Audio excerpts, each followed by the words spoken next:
Good afternoon. Welcome to another episode of Deadline. I'm your host, Irvin Poochie Hill. I'm here today from the Watkins Award, the best high school scholar football player in America. I'm here with Mr. Everett Pearsall. How you doing there, big brother? I'm well, thank you for asking. Would you do me a favor and pronounce your name and everything a little bit more clearer than me? Absolutely, it's Everett Pearsall. Thank you so much. To our TV audience, let's get right into this. Let's take our time. I know they're looking at this beautiful piece in front of us, and we will speak on it there momentarily because we have a lot to get with. I'd like to speak on, you're an ex-football player, where you're from, how'd you get involved, and where you went to school at, and I always call you my big blocking back now, so let's drop it on our TV audience and let's get just comfortable and sit down, because a lot of people have no indication or idea of what this beautiful trophy is and what it represents. Please. Thank you very much, and I appreciate you having me on your show today. I typically talk not very much about myself and more about the award and the individuals and what it's all about, but I will give you the quick soliloquy of who I am and how I've come to where I am. I'm from Baltimore, Maryland, and I was born and raised there. I went to college outside of Pittsburgh, Pennsylvania, at a small school called Geneva College. Many of those who know me know that football, it was that one thing that I focused on and I consider to be my way out. And it will lead me to some of the conversation I'll have with you later in terms of the influence that a sport can have on disenfranchised youth. So football being that one thing that enabled me to get a free college education with a full ride scholarship to college at Geneva College, it put me in a position where my whole world was opened up and I was able to achieve everything that I've done today because football gave me the avenue to be able to get an education to open up those windows and those doors to the world for me. So you use football, as my coach and others have said for so long and are still stating, that you could use football or whatever else as a vehicle to circulate the world and accomplish what you believe you can until you can. Absolutely. As a youth, it gave me the reason not to do some of the things that my friends were doing that would lead me down the wrong path. And so when you take a look at doing drugs or doing some of the things that were involved with that gang warfare that was going on in Baltimore and many other cities throughout the country, when I had to make a decision on whether I was going to do one thing or another, I had to reflect back on the fact that, was it going to help me to be a better football player? And so football really gave me that focus to kind of put me down the path of really focus on that one thing that would help me to accomplish my goals in the future. Okay, Big E, are you the youngest? Are you the oldest of your family? Great question. I'm the next to the oldest. I have an older brother, and I have 3 younger sisters. So, in saying that, audience, TV audience, and young people, I want you to understand that the oldest has a pretty heavy burden within itself because the younger siblings follow and do everything that you do.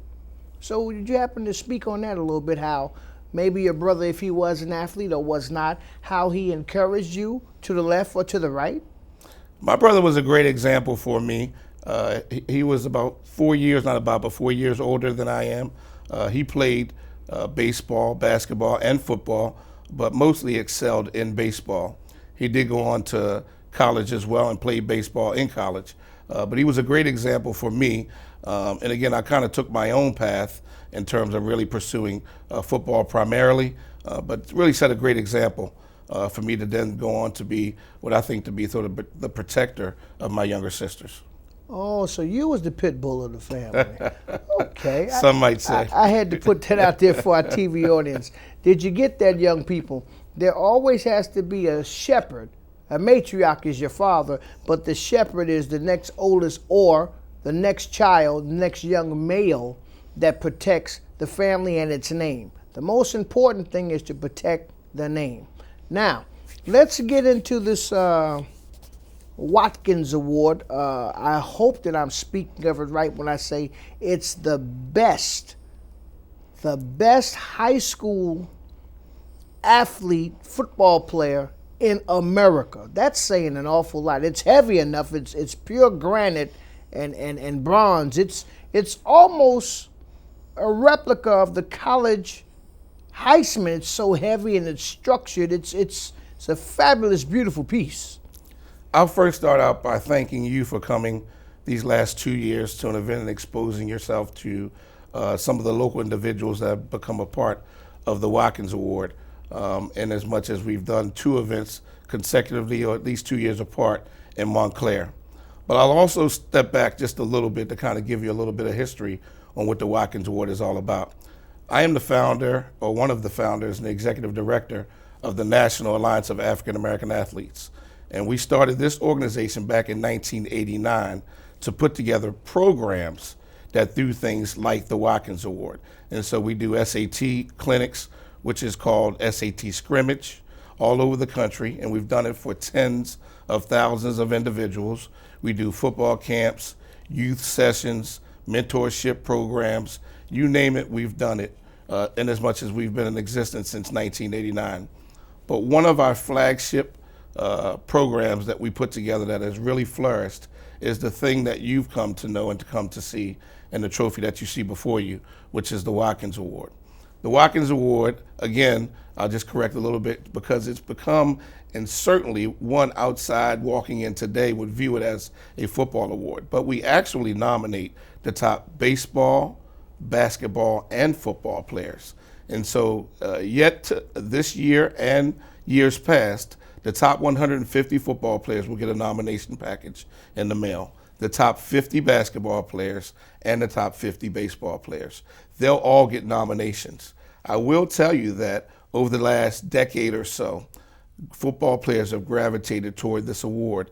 And so when you look at individuals that we've honored, it has in the recent past began to take the look of a football award. But again, this is an award that we started highlighting those 3 sports and the individuals that participate in them. Again, it's taken a look of football just because of the individuals that we've honored in the past 10 years. Can you speak of some of your past alumnus?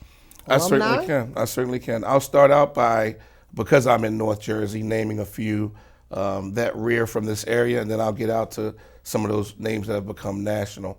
And so I think the first individual who went to the Hun School actually was from, I believe, the Jersey area, the Middle Jersey area, Atlantic City, but went to the Hun School, and that's Myron Roll, our first Rhodes Scholar.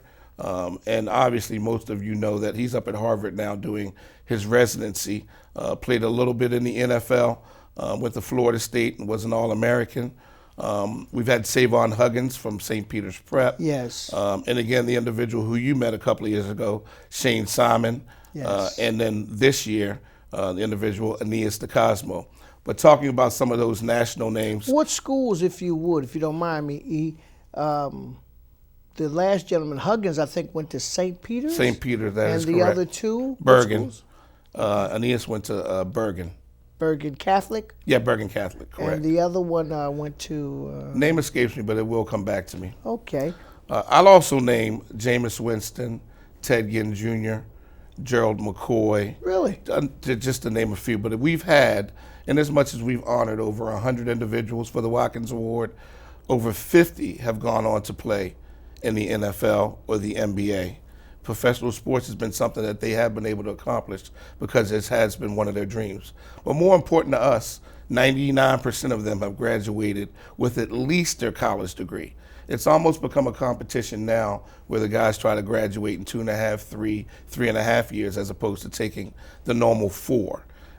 17 have gone on to get postgraduate degrees. Whether it's going on to law school, going on to get their MBAs, medical school.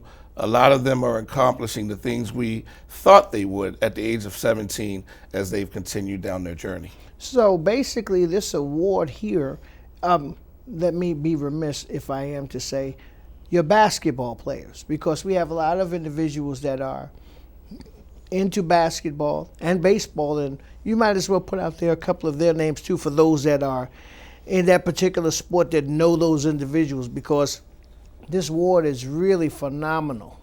A few of the basketball players that you may know and or remember, Shane Battier. Yes. Obviously, Ronald Curry was a McDonald All-American as well as a football All-Star. We've had Jason Capel. Watkins? Yep, Jason Capel, Adam Boone, just to name a few. To be truthful with you, I don't know if New Jersey as a whole, the northern sector, the urban area per se, knew of this award, but I will say this, that the award is on a hierarchy than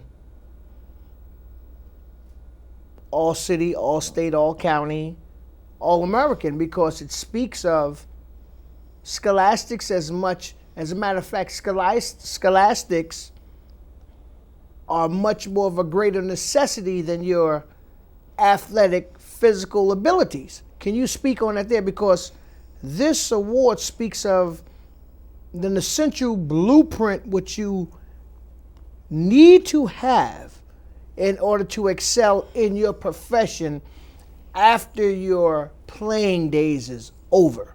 All right. Great point, Mr. Hill. What we've done is negate the whole athletic aspect of what the award is about. And let me tell you how we do that.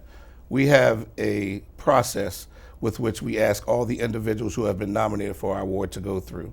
And it was developed by the one great Dr. Alexander Gabin, the chairman of our award, and a person who has built in a number of things to help us to achieve our goals. And so when you take a look at the fact that you're the number one, for example, this past year, number one linebacker in the country in Kobe Dean, you are the number one in the country. This is high school. Not the state, right, correct.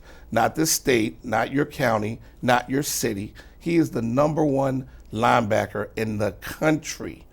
And yet, stepping to us as the number one linebacker in the country, he gets nothing but a nomination form and a package that tells him, you now have to prove to us why we need to recognize you for what you represent off the field.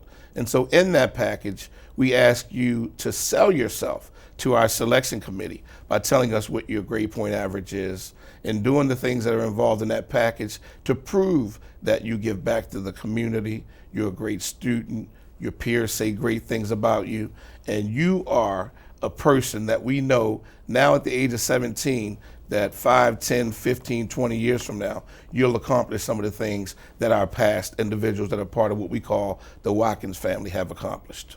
Well, I have to say this here to our TV audience. If you've heard of these names, this is this year's, the 28th annual Watkins Award finalists. Now, this here award is throughout the entire country. We have a gentleman by the name of Elijah Higgins from Austin, Texas, Jalen Coleman from Porter Ridge High School, Indiana Trail, North Carolina, Nakobe Dean, Horn Lake High School, Horn Lake, Mississippi, and can you, what is Aeneas De Cosmo. De Cosmo from Bergen Catholic High School right here in Oradell, New Jersey, and Roshan Johnson from Port Neches Grove High School in Port Neches, Texas. These are gentlemen, if you can get a picture of this here, these gentlemen here, and this pamphlet that I'm looking at that speaks of, you have a committee chairperson who I met, Dr. Alexander L. Gabbins. I've met him. And you have the chairman of the board, Kevin F. Clark. These gentlemen are the prime driving force or beacon of light for this Watkins Award. It speaks in